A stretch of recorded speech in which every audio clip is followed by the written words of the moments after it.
우리 권사님도 기도하셨지만 지난 8월 24일 일본 도쿄 전력이라는 회사가 이 후쿠시마 원전 오염수를 바다에 뿌리고 말았습니다.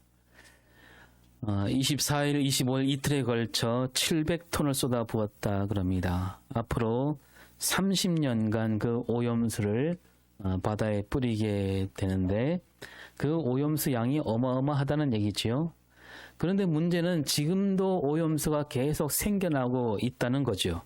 날마다 80톤 정도 되는 물이 그 고장난 원전 시설로 들어가게 되고 그 물은 오염수가 되어서 나오고 있습니다. 따라서 앞으로 30년이 아니라 다 버리려면 100년이 넘게 걸릴 수 있다. 이런 말도 나오고 있습니다. 이 일본 후쿠시마 원전 오염수가 우리나라 바다에 오기까지 뭐 몇 년이 걸릴 것이다. 아니다. 몇 달도 걸리지 않을 것이다. 이런저런 말들이 많은데요. 또 뭐 아무런 문제가 없다 그러기도 하고 아니다. 해산물에 아주 나쁜 영향을 미친다. 그런 말도 있습니다.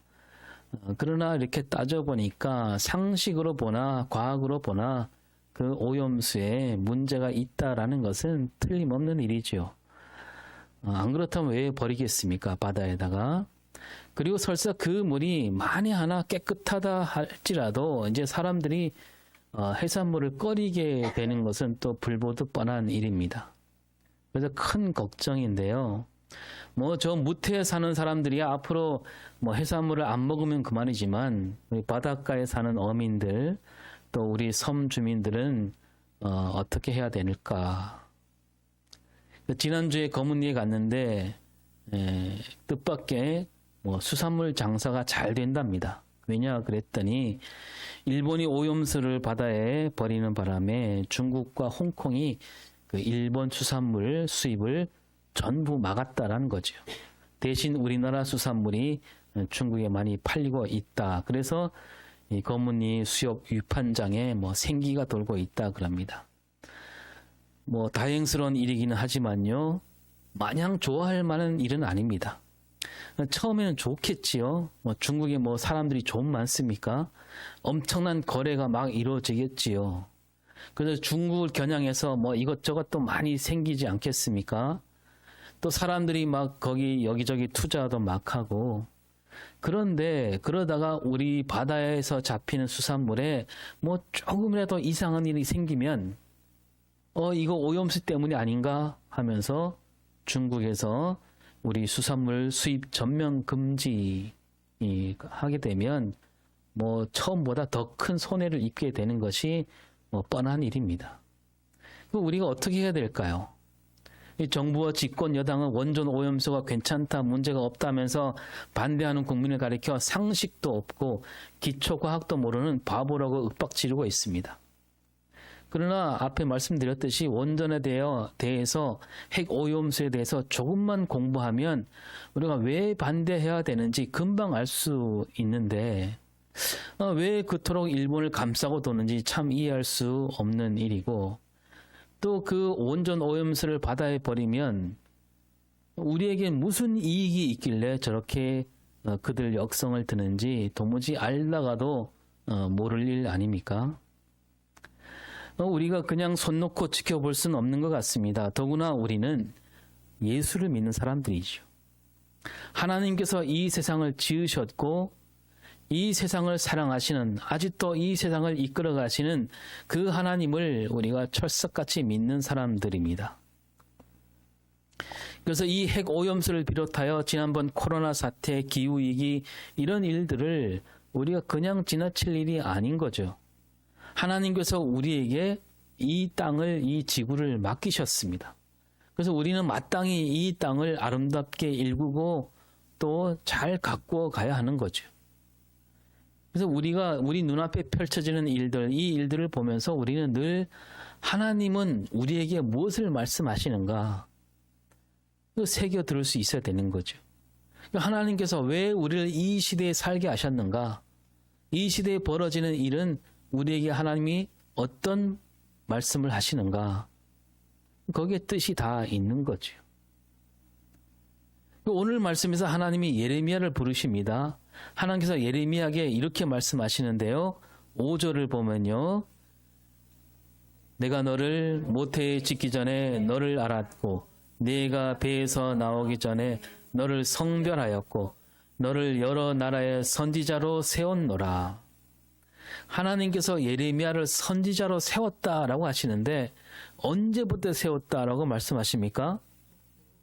모태에서 짓기 전부터, 배에서 나오기 전부터 선지자로 세웠다라고 하십니다.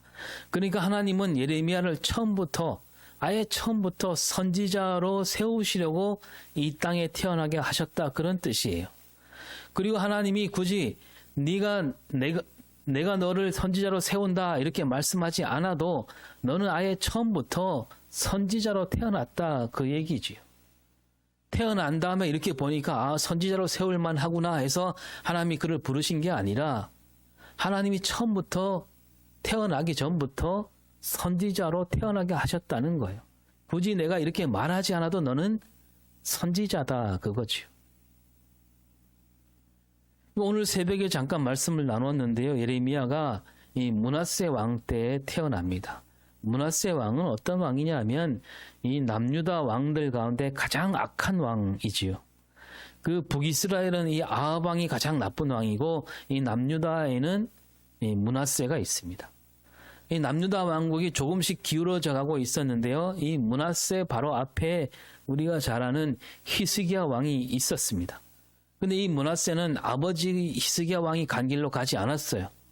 우상을 들여오고 이방신을 섬기고 거기에다가 심지어 자기 아들을 불 가운데 지나가게 했습니다. 그러니까 이방신에게 바친 거예요. 그런 왕이었고, 므낫세 뒤에 이제 그 뒤에 요시야 왕이 나오긴 했지만 요시야 왕도 뜻을 이루지 못하고 싸움터에서 죽게 됩니다. 그리고 그 뒤에 얼마 지나지 않아 이 남유다 왕국이 바벨론에 짓밟히고 저 바닥까지 무너지게 되지요. 하나님은 이 어려운 시대를 다 내다보시고 바로 이 시대에 예레미야에게 이 시대를 맡기시려고 예레미야를 태어나게 하셨다, 그 말씀인 거죠. 딱 때를 맞춰서 예레미야를 이 남유다 땅에 보내셨다, 그런 말씀이에요. 그리고 하나님이 또 9절에서 이렇게 말씀합니다. 보라, 내가 내 말을 네 입에 두었노라. 하나님께서 그 말씀을 예레미야 입에 두었다. 무슨 뜻입니까? 하나님께서 예레미야를 가르치셨다는 얘기예요. 그러니까 어릴 때부터 말씀으로 가르치신 거예요. 예레미야가 하나님의 뜻이 무엇인지, 또 하나님께서 그 백성들에게 하실 말씀이 무엇인지 하나님이 예레미야가 배우도록, 머리로 가슴으로 배우도록 가르치신 거예요. 입에 그 말씀이 붙어 있도록 가르치셨다는 얘기입니다. 그리고 저 뒤에 16절에 보면 시작. 우리가 나를 버리고 다른 신들에게 분향한.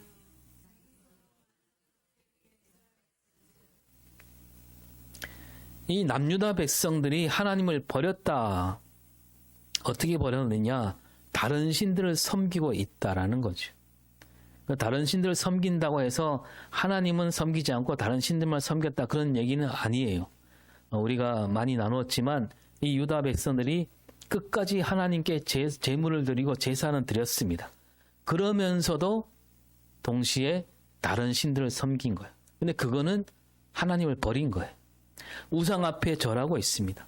하나님 말씀을 거슬렀고 하나님 뜻에 어긋난 길로 가고 있습니다. 근데 이것을 예레미야가 어릴 때부터 봐왔다는 얘기죠. 그래서 하나님 말씀으로 비춰볼 때 남유다 백성들과 이 나라를 다스리는 왕이 얼마나 큰 죄악을 저지르고 있는지 예레미야가 눈으로 보았고 귀로 들었고 또 온몸으로 겪고 있었던 거죠. 그렇다면 예레미야에게 남은 일은 딱 하나죠. 그 남은 일이 뭘까요? 예레미야가 해야 될 일은 뭡니까? 하나님 말씀으로 단단히 무장한 예레미야가 이 엉터리 같은 세상을 보고 있습니다. 그럼 예레미야가 뭘 해야 됩니까? 가서 외쳐야 되는 거죠. 그러니까 예레미야가 자라면서 눈으로 보고 몸으로 겪은 이 모든 일이 벌써 하나님께서 굳이 내가 너를 선지자로 세웠다라고 말하기 전에 그것은 하나님이 부르시는 소리였다는 겁니다. 내가 너를 선지자로 세웠으니 이제 가서 외쳐라 이렇게 말씀하지 않았다 하더라도 하나님 말씀을 배웠고 세상 돌아가는 일을 보았다면 그 자리에서 일어나 말씀을 외쳐야 하는 것 아니냐. 하나님이 그렇게 말씀하시고 있는 거예요. 다시 말하자면 하나님께서 예레미야에게 이렇게 말씀하시는 거죠. 내가 너에게 내 말을 내 입에 두었고 이 세상은 그 말씀에 맞지 않게 돌아가고 있다. 그렇다면 너는 마땅히 일어나서 가서 선지자로서 외쳐야지. 뭐 하고 있느냐. 그 말씀인 거예요. 여러분 그런 사람들이 있습니다. 하나님께서 하나님 뜻을 외치라고 하셨는데 다 마련해 주셨는데 그래서 다 보여주시고 다 가르쳐 주셨는데 이제 입으로 말하기만 하면 되는데 그렇게 하지 못하는 사람들이 나옵니다. 이를테면 민수기 22장 발람 선지자와 나귀 이야기가 나오지요. 이 발람은 하나님 뜻을 제대로 헤아리지 못한 채 발락 왕에게 가게 됩니다. 하나님은 이 발람 선지자가 그 발락 왕 앞에 가서 하나님께서 일러주신 말씀대로 예언하기를 바라고 계셨습니다. 근데 가만히 보니까 그렇지 않을 것 같은 거죠. 그래서 발람이 가는 길 앞에 하나님이 사자를 보내시죠. 그래서 그 마음을 다시 다잡고 다지게 하시려고 했습니다. 그런데 이 발람은 그 사자를 보지 못합니다. 눈이 어두워진 거죠. 그 앞에 보면 발락 왕이 막 온갖 예물을 보내서 이 발람 선지자를 데리고 오고 있는 겁니다. 눈이 어두워져서 그 사자가 보이지 않는 거예요. 근데 이 발람이 탄 나귀가 그 사자를 보지 않았습니까? 그 나귀가 앞으로 가지 않으려고 합니다. 막 아무리 때려도 나귀가 움직이지 않아요. 여태까지 살면서 이런 일이 없었다는 거죠. 그 나귀는 언제나 말을 잘 들었습니다. 그런데 이날따라 갑자기 고집을 피우고 있어요. 그러면 웬만하면 발람이 눈치를 챘어야 합니다. 근데 눈치를 채지 못하는 거예요. 그러자 하나님께서 어떻게 하십니까? 나귀의 입을 열게 하십니다. 나귀가 발람에게 말하게 됩니다. 내가 왜 이런지 모르냐고. 그제야 비로소 발람이 하나님께서 보내신 사자를 보게 되고 그리고 발락 왕 앞에 가서 허튼 소리를 하지 않게 되지요. 누가복음 19장 40절에서 예수님이 말씀하십니다. 만일 이 사람들이 침묵하면 돌들이 소리 지르리라. 사람들이 침묵하면 이 사람들, 그러니까 이 사람들이 말하지 않으면 돌들이 소리 지르리라. 하나님께서 이 사람들에게 하나님이 말씀을 맡겨주셨다는 겁니다.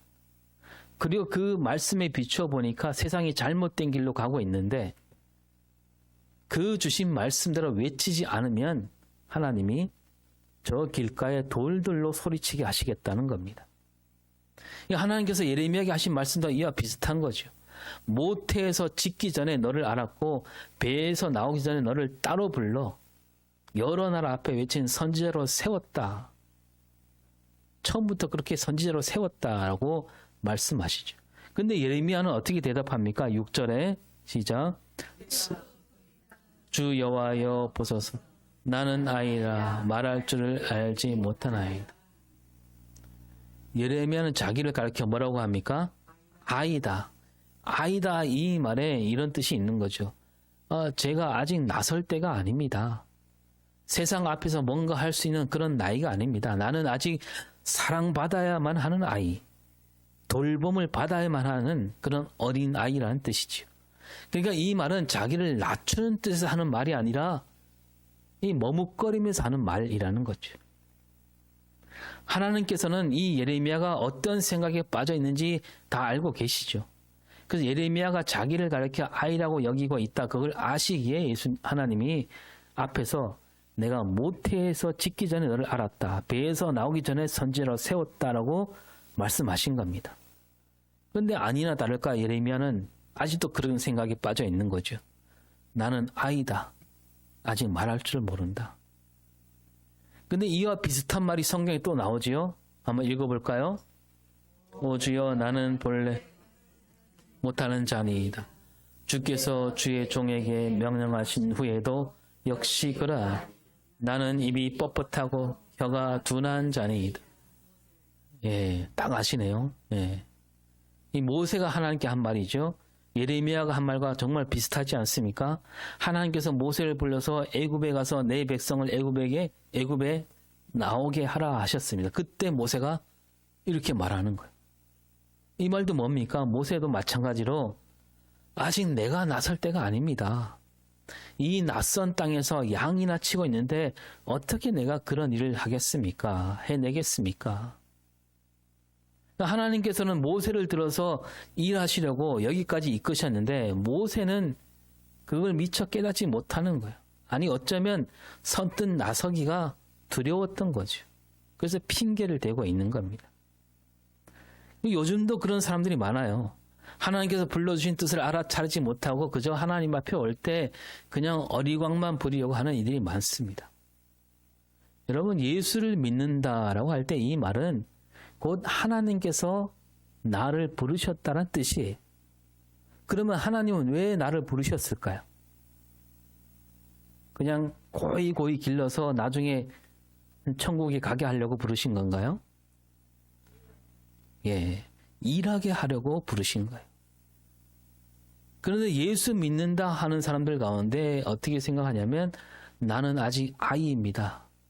나는 더 사랑받아야 합니다. 나는 더 돌봄을 받아야 합니다. 그렇게 평생 예수 믿는 사람들이 있다는 거죠. 여러분, 그런 사람들에게 하나님이 뭐라고 말씀하시겠습니까? 아까 읽었지만 5절을 한 번 더 읽겠습니다. 내가 너를 모태에 짓기 전에 너를 알아. 내가 배에서 나오기 전에 선지자로 세웠노라. 너는 아이가 아니다. 사랑받기 위해 태어난 건 맞지만 이제 그 사랑을 전하는 자리에 있다라는 말씀이지. 돌봄을 받아야만 하는 그런 자리가 아니라 이제 다른 사람을 돌보라고 내가 너를 태어나게 했다.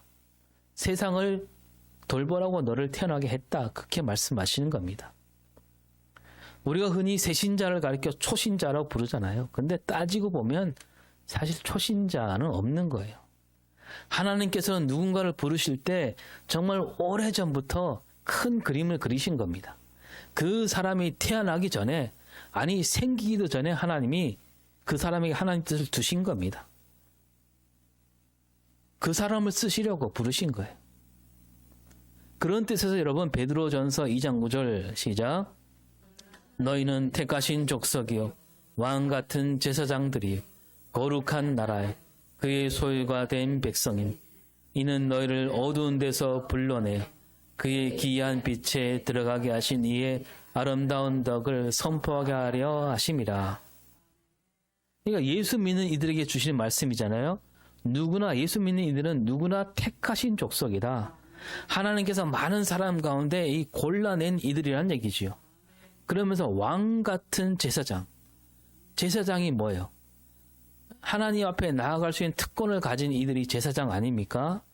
근데 예수 믿는 사람들은 이제 다 제사장이 된 거예요. 누구나 하나님 앞에 갈 수 있는 특권이 주어졌다는 겁니다. 더구나 그냥 제사장이 아니라 어떤 제사장? 왕 같은 제사장입니다.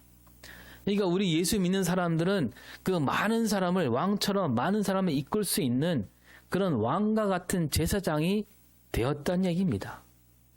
거룩한 나라, 예수 믿는 이들은 하나님 뜻을 이루는 백성들이란 얘기죠. 저 어둠 가운데 있던 이들을 하나님께서 불러내셔서 택하여 주시고 왕 같은 제사장으로 삼아 주시고 거룩한 나라를 이루는 백성으로 만들어 주신 겁니다. 그렇게 만들어 주신 까닭이 뭐냐? 그 뒤에 뭐라고 돼 있어요? 하나님의 아름다운 덕을 선포하게 하려고 했다는 거죠. 하나님의 아름다운 덕 뭡니까? 이 땅에 이루어지는 하나님 나라를 얘기하는 겁니다. 하나님 나라를 이루게 하시려고 우리를 그 오래전부터 하나님이 택하시고 불러주셨다는 얘기지요. 여러분, 구원열차 이야기 몇 차례 말씀드렸잖아요. 우리 모두 구원열차를 다 탄 사람들이, 이 열차는 저 멀리 천국행 열차이긴 하지만요, 따지고 보면 이 열차가 곧, 이 열차 안이 곧 뭐예요? 천국이에요. 이 열차가 하나님 나라예요. 이 열차에 타서 그냥 가만히 앉아서 저 천국 갈 때까지 기다린다. 그런 뜻이 아니라고 했지 않습니까? 그래서 열차에 앉아서 뭐 창밖을 내다보면서 야 좋다 그러면서 뭐 오징어 땅콩 씹으면서 옆에 사람들과 수다를 떨며 가는 그런 승객이 아니라 그랬습니다. 우리가 이 구원 열차에 탄다라고 할 때는 우리는 이 열차에 누구로? 직원으로, 승무원으로 부름을 받은 거예요. 그래서 승무원들이 해야 할 일이 뭡니까? 무슨 일을 어떻게 해야 되는가? 그 지침서도 다 우리가 받았어요. 그 지침서가 뭡니까? 네? 그 지침서가 바로 성경, 하나님 말씀 아닙니까? 그래서 우리가 이 열차를 타고 세상 구석구석으로 다니며 일해야 되는 거죠. 만약에 열차가 갈 수 없는 곳이라면 어떻게 돼요? 우리가 내려서 거기다 철로를 깔아야죠. 열차가 들어갈 수 있도록. 그래서 이 열차가 지나는 곳곳마다 거기 가서 정말 아름답고 살기 좋은 그런 거룩한 문화가 넘치도록 만드는 일을 우리가 해야 되는 겁니다. 그리고 이렇게 말씀드린 적이 있습니다. 하나님께서 인간을 만드실 때, 처음 만드실 때 몇 살짜리로 만드셨습니까? 갓난아기로 만들었습니까? 아담이 갓난아기였을까요? 다 큰 어른으로 만드셨습니다. 왜 그러셨을까? 그 아기들 보면 얼마나 천진난만하고 그 사랑스럽고 예쁘고 그 몸짓 하나가 얼마나 마음을 저절로 기쁘게 하잖아요. 근데 하나님 왜 그 귀여운 아기를 보는 즐거움을 누리지 않으시고 어른으로 만드셨을까? 이 애 키우는 게 쉽지 않다는 것을 하나님이 처음부터 아시고 그랬을까? 아니면 하나님이 너무 성질이 급하셨을까요? 여러분, 하나님이 사람을 만들 때 왜 처음부터 어른으로 만드셨는가? 곰곰이 묵상해 보면요. 그거 아닙니까? 함께 일하시려고. 바로 쓰시려고 어른으로 만드신 거예요. 그래서 하나님께서 아담을 만드시고 바로 할 일을 주시잖아요. 창세기 2장 15절 볼까요?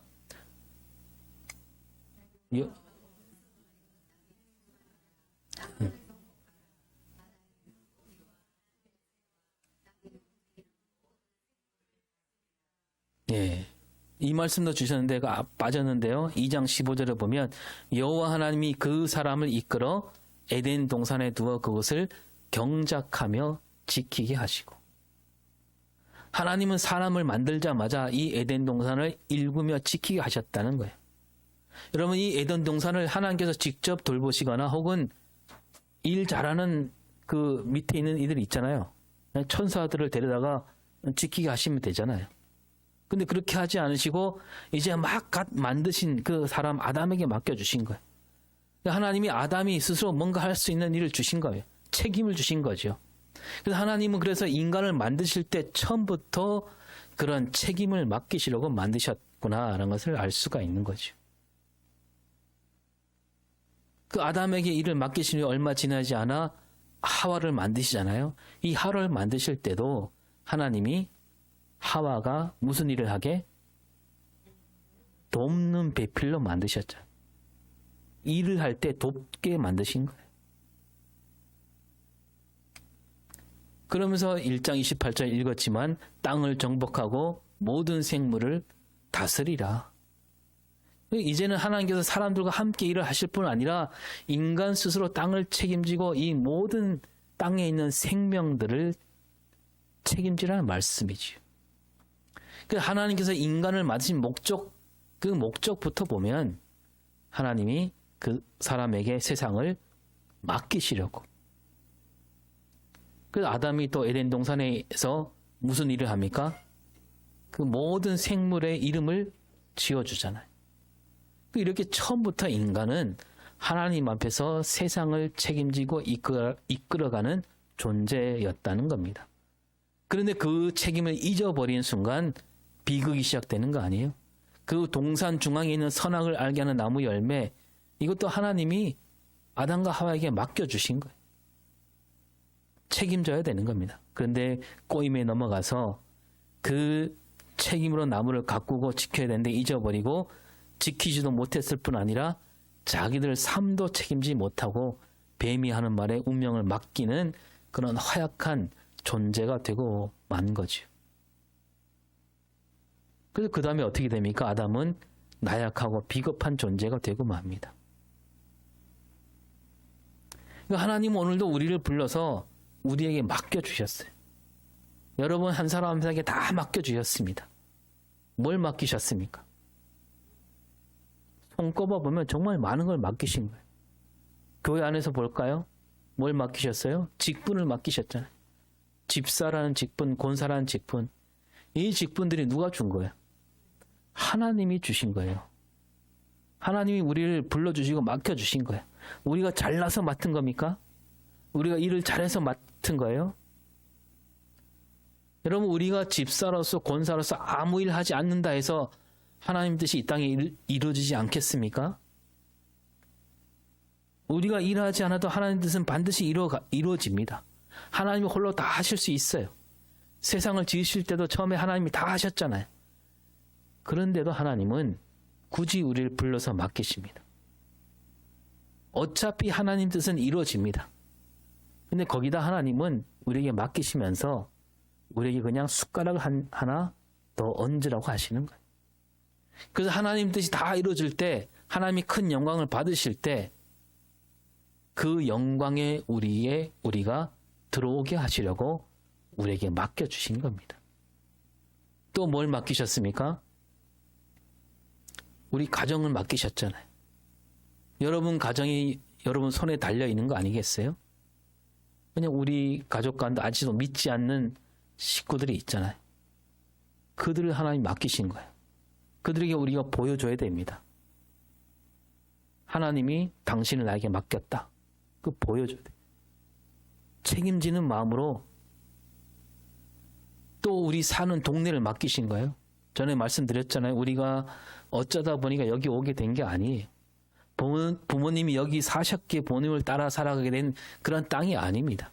남편을 만났는데 하필이면 이 죽촌에 살고 있는 사람이라서 어쩔 수 없이 여기에 들어온 게 아니라는 거죠.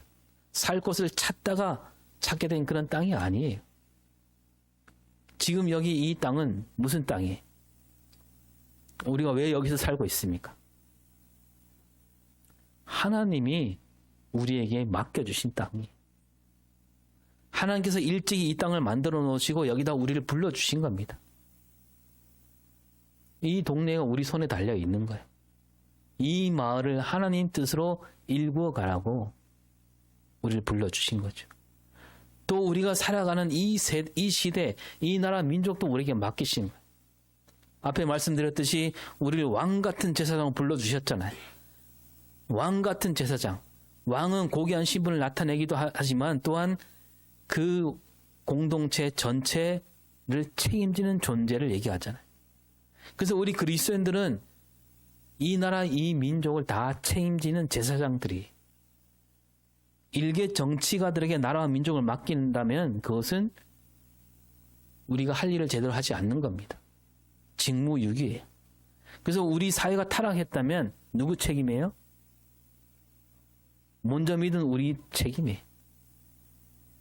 임산부가 같다 그랬잖아요. 임산부가 아기의 상태를 염려하지 않고 그냥 자기 먹고 싶은 대로 그냥 커피도 마시고 막 담배도 피고 알코올 중독에 빠지고 그러면 어떻게 될까요?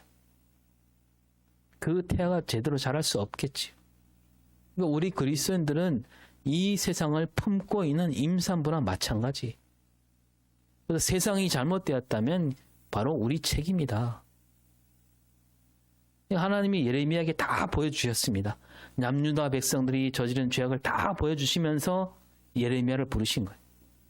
그게 뭐냐면 하나님께서 예레미야를 부르시기 전에 다 보여주시면서 전 남유다 백성들이 저지르고 있는 죄악 그걸 다 눈으로 몸으로 겪게 하시면서 뭐냐면 그것 자체가 벌써 하나님이 예레미야를 부르시는 소리다 그겁니다. 오늘 우리 눈앞에 하나님이 만드신 이 아름다운 자연을 망가뜨리는 일이 벌어지고 있잖아요. 돈과 물질 앞에 머리를 조아리면서 세상을 엉망으로 만드는 일이 버젓이 일어나고 있습니다. 남과 북이 갈라져서 총부리를 겨누면서 더 빨리 더 많이 사람을 죽이는 연습에 엄청난 돈을 퍼붓고 있습니다. 이걸 우리가 보고 있어요. 우리 눈으로 보고 있고 우리 귀로 듣고 있고 우리 몸으로 겪고 있습니다. 하나님 왜 그렇게 하셨겠습니까? 그게 바로 하나님이 우리를 부르는 소리라는 겁니다. 우리가 일어나서 선지자로서 일어나 외치라는 뜻입니다. 하나님은 우리가 그저 하나님 품 안에서 어리광 부리며 곱게 자라나기를 바라시지 않습니다. 자기 삶과 신앙을 당당하게 책임지며 그렇게 살기를 바라시는 거죠. 이웃을 향해 책임을 다하는, 우리가 운명에 이끌려 살아가는 나약한 존재가 아니라 교회와 이 사를 책임지고 이 세상을 책임지고 이끌어가는 그런 선지자로 부르셨습니다. 나라와 민족과 역사와 세계를 담당하는 제사장으로 부르셨습니다. 우리가 이 소명을 온전히 감당하는 왕같은 제사장으로 부름받은 선지자로 살아가는 우리 삶과 신앙이 될 수 있기를 바랍니다. 기도하겠습니다.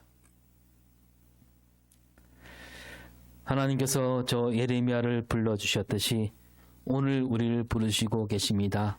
이 세상에서 벌어지는 일들, 그 일들을 보면서 그 일들 가운데 하나님이 부르신 소리를 듣고 일어설 수 있는 우리가 되게 하여 주시옵소서. 감사드리며 예수님 이름으로 기도합니다. 아멘.